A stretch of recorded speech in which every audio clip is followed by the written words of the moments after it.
Assalamu alaikum students. I am Afshin Ishtiaq, your online teacher for the subject of chemistry. Dear students, today we are going to start our lecture number 13 and the topic of today's discussion is molecular formula from page number 13 of your chapter number 1. In the previous lectures we discussed about empirical formulas and chemical formulas. So first of all we will discuss a little chemical formula. Chemical formulas are those formulas by which molecules or compounds are represented. All the molecules and compounds are represented by some chemical formulas. So chemical formulas are of two types. First one is the empirical formula and the second one is the molecular formula. Empirical formula was the formula which shows the simplest whole number ratio of an atom present in any molecule or compound.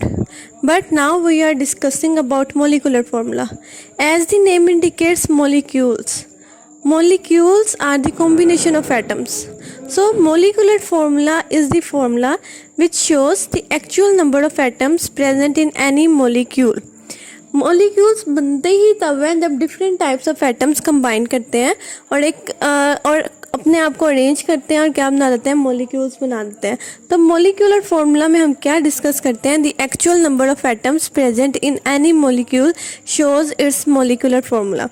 But in empirical formula यहाँ से आप थोड़ा सा difference check कर लें इनका, कि molecular formula जो होता है उसमें हम एक्चुअल नंबर ऑफ एटम्स को चेक कर रहे होते हैं और जो एम्पिरिकल फार्मूला होता है उन्हीं एक्चुअल नंबर ऑफ एटम्स को हम सिंपलेस्ट रेशियो में कन्वर्ट करके उसका एम्पिरिकल फार्मूला फाइंड करते हैं.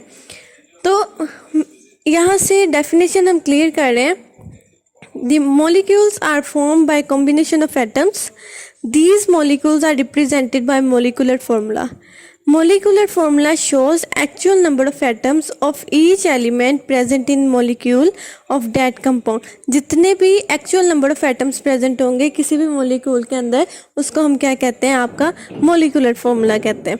Molecular formula is related to empirical formula by a equation which is molecular formula is equal to empirical formula and brackets enclose करके हमने n लगाया. n shows the number 1 2 3 and so on. इसका मतलब है कि अगर आपके पास किसी भी सब्सटेंस का, किसी भी मॉलिक्यूल या कंपाउंड का एम्पिरिकल फार्मूला प्रेजेंट है तो हम उसका क्या कैलकुलेट कर सकते हैं, हम उसका एम्पिरिकल फार्मूला कैलकुलेट कर सकते हैं. For example glucose C6H12O6, glucose C6H12O6 को आप सिंपलेस्ट होल नंबर रेशियो में कन्वर्ट करो तो वो आपके पास क्या आएगी, 6:12:6. आप उसको नंबर में कन्वर्ट करो तो वो आपके पास क्या आएगी, 1:2:1. तो ये उसकी क्या है, सिंपलेस्ट होल नंबर रेशियो, जिसे हम क्या कहते हैं, एम्पिरिकल फार्मूला कहते हैं.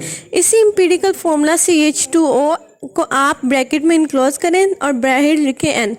तो n को हम 6 रख दें, n6 रख दें, तो आप सबको 6 से मल्टीप्लाई कर दो तो आपके पास क्या आ जाएगा, ग्लूकोज का मोलिकुलर फार्मूला कैलकुलेट हो जाएगा.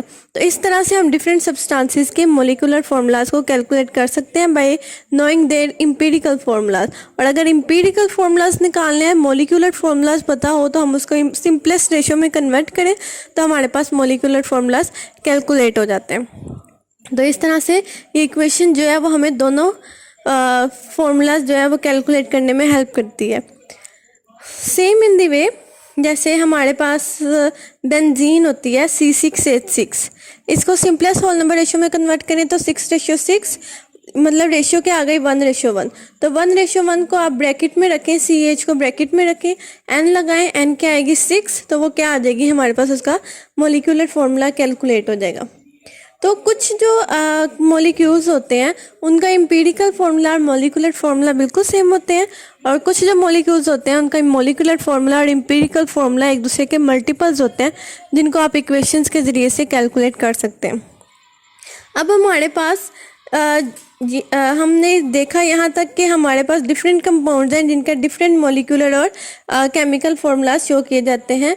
नेक्स्ट हमारे पास एक टेबल दिया गया है जिसमें हमारे पास डिफरेंट कंपाउंड्स हैं, उनका एम्पिरिकल और मॉलिक्यूलर फार्मूला शो किया हुआ है. हाइड्रोजन पेरोक्साइड HO, उसका मॉलिक्यूलर फार्मूला होता है H2O2. सिंपलेस्ट रेशियो 2:1 को डिवाइड किया तो वो एम्पिरिकल फार्मूला आ गई. बेंजीन C6H6, C6H6 को आप सिंपलेस्ट रेशियो में कन्वर्ट करो वो क्या आ जाएगी CH, वो आपका क्या है empirical formula. Glucose molecular formula C6H12O6, इसको सिंपलेस्ट रेशियो में कन्वर्ट करें तो वो एम्पिरिकल फॉर्मूला बन जाए सकता CH2O। तो यहाँ से हमने देखा कि मॉलिक्यूल्स के एम्पिरिकल फॉर्मूलाज और मॉलिकुलर फॉर्मूलाज होते हैं वो एक दूसरे से रिलेट कर जाते हैं। नेक्स्ट है हमारे पास दो डेफिनेशंस हैं। First one is the molecular mass and second one is the formula mass. Molecular mass क्या है? मॉलिक्यूल्स को जो हम फॉर्मूला से रिप्रेजेंट करते हैं वो हमारा फॉर्मूला मास मॉलिकुलर फॉर्मूला होता है। तो वो कॉम्बिनेशन ऑफ एटम्स जो कोई भी मॉलिक्यूल्स बनाते हैं तो हर एटम का एटॉमिक मास होता है। तो किसी भी मॉलिक्यूल के अंदर प्रेजेंट होने वाले तमाम एटम्स के मैसेज को जब हम प्लस करते हैं, ऐड करते हैं, तो वो हमें क्या देता है? उनका मॉलिक्यूलर मास देता है। मॉलिक्यूल्स का जो मास होगा उसको क्या हम कहते हैं? मॉलिक्यूलर मास कहते हैं। डेफिनेशन हम यहाँ से देख लें, the sum of atomic masses of all atoms present in one molecule of molecular substance is the molecular mass. तो यहाँ से हमने डेफिनेशन क्लियर की कि किसी भी मॉलिक्यूल्स के अंदर जो कॉम्बिनेशन ऑफ एटम्स होता है, जो एटम्स के एटॉमिक मैसेज होते हैं, उनको हम सम अप कर दें, ऐड कर दें, तो हमारे पास क्या आ जाता है? मॉलिक्यूलर मास आ जाता है। For example molecular mass of chlorine, chlorine के दो एटम अटैच है Cl2, एक क्लोरीन का एटॉमिक मास होता है 35.5, 35.5 प्लस 35.5 हमें क्या देता है? 71 AMU। AMU stands for atomic mass unit.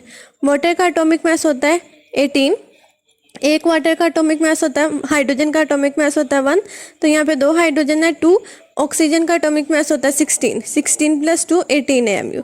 Carbon dioxide का एटॉमिक मास होता है 44, वो कैसे होता है? कार्बन का एटॉमिक मास होता है 12, ऑक्सीजन का एटॉमिक मास होता है 16, यहाँ पे दो ऑक्सीजन के एटम है 16 मल्टीप्लाई बाय 2, तो वो हमारे पास क्या आ जाता है? 44। यहाँ साथ ही हमें एक एग्जाम्पल दी गई है, calculate the molecular mass of nitric acid HNO3। तो सबसे पहले हम HNO3 के अंदर देखें तो 3 एटम्स यहाँ पे प्रेजेंट हैं जो नाइट्रिक एसिड का मॉलिक्यूल बना रहे हैं, hydrogen, nitrogen and oxygen. Hydrogen का एटॉमिक मास है 1, नाइट्रोजन का एटॉमिक मास है 14, ऑक्सीजन 1, यहाँ पे 3 ऑक्सीजन के एटम्स अटैच हैं, एक ऑक्सीजन का एटॉमिक मास होता है 16, तो 3 ऑक्सीजन के एटम्स कितने हो जाएंगे? 16 मल्टीप्लाई बाय 3, तो वो फिर हम इन तीनों को मल्टीप्लाई करके फिर हम क्या करेंगे? तीनों को ऐड कर देंगे।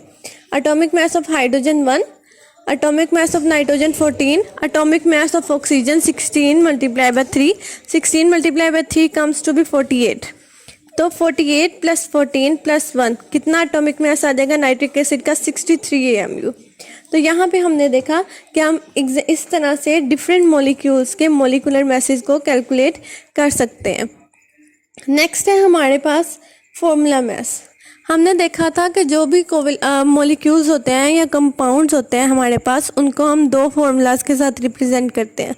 अगर तो मॉलिक्यूल कोवेलेंटली अटैच है तो उसको हम मॉलिक्यूलर फॉर्मूला से रिप्रेजेंट करते हैं, और अगर कोई मॉलिक्यूल आयनिक इन नेचर है, मतलब 3 डायमेंशनल स्ट्रक्चर है उसका, तो हम उसको आयनिक बॉन्ड से या फिर फॉर्मूला यूनिट से रिप्रेजेंट करते हैं। तो अब यहाँ पे हम देख रहे हैं फॉर्मूला मास और मॉलिक्यूलर मास की बात कर रहे हैं। तो मॉलिक्यूलर मास का मतलब है कि मॉलिक्यूल्स क्या हैं? कोवेलेंटली अरेंज्ड हैं, तो इसका मतलब है उनका फॉर्मूला किससे रिप्रेजेंट करेंगे? Molecular formula. उनके मास को क्या कहेंगे? Molecular mass. इसी तरह अब हम आयनिक कंपाउंड्स की बात कर रहे हैं, 3 डायमेंशनल स्ट्रक्चर्स की बात कर रहे हैं, तो उनकी रिप्रेजेंटेशन किससे होगी? फॉर्मूला यूनिट से होगी। तो उनके मैसेज को हम क्या कहेंगे? फॉर्मूला मास कहेंगे। तो फॉर्मूला मास को हम क्या कहेंगे? फॉर्मूला मास क्या है? The sum of all atomic masses present in one formula unit of a substance. जो किसी भी फॉर्मूला यूनिट को बनाएं, जो किसी भी आयनिक कंपाउंड के अंदर एटम्स प्रेजेंट होते हैं, जब हम उनके एटॉमिक मैसेज को प्लस करें तो वो क्या हमें देते हैं? उनका फॉर्मूला मास देते हैं। फॉर एग्जांपल NaCl क्या है? एक आयनिक कंपाउंड है, और उसको किससे रिप्रेजेंट करते हैं? फॉर्मूला यूनिट से, तो उसका फॉर्मूला मास बनता है हमारे पास। सोडियम का एटॉमिक मास होता है 23, क्लोराइड का एटॉमिक मास होता है 35.5, तो दोनों को ऐड करें तो हमारे पास 58.5 AMU बनता है। कैल्शियम कार्बोनेट, कैल्शियम का होता है 40, कार्बन 12, ऑक्सीजन 16 मल्टीप्लाई बाय 3। तो 48 प्लस 12 प्लस 40 तीनों को प्लस करें तो हमारे पास 100 AMU कैल्शियम कार्बोनेट का फॉर्मूला मास कैलकुलेट होता है। इसी तरह से हमें इसकी भी एक एग्जांपल दी गई है, calculate the formula mass of potassium sulphate. Potassium sulphate का फॉर्मूला होता है K2SO4। अगर सबके एटॉमिक मैसेज देखें, पोटाशियम का एटॉमिक मास है 39 AMU, सल्फर का एटॉमिक मास है 32, atomic mass of oxygen 64, atomic mass of oxygen एक ऑक्सीजन का एटॉमिक मास होता है 16। तो यहाँ पे हमारे पास 4 ऑक्सीजन है, 16 multiply by 4 which comes to be 64, 64 plus 32, और पोटाशियम 2 है K2, तो 39 मल्टीप्लाई बाय 2 78, 78 प्लस 32 प्लस 64 सबको प्लस करें तो हमारे पास 174 AMU कैलकुलेट होता है। तो स्टूडेंट्स, यहाँ से हमने आपके जो छोटी छोटी सी 3 डेफिनेशंस थी, मोलिकुलर फार्मूला, मोलिकुलर मास और फार्मूला मास, और इनकी जो साथ में हमारे पास थोड़ी थोड़ी सी एग्जांपल्स थी, हमने उनको कवर किया है। तो आपने जो है वो इनको सॉल्व कर लेना है, ठीक है। तो इसके साथ में हमारे पास असाइनमेंट है, जो आपकी असाइनमेंट नंबर 3, उसका जो क्वेश्चन नंबर 1 to 10 है उसको आपने इस टॉपिक के लिए कवर कर लेना। Thank you.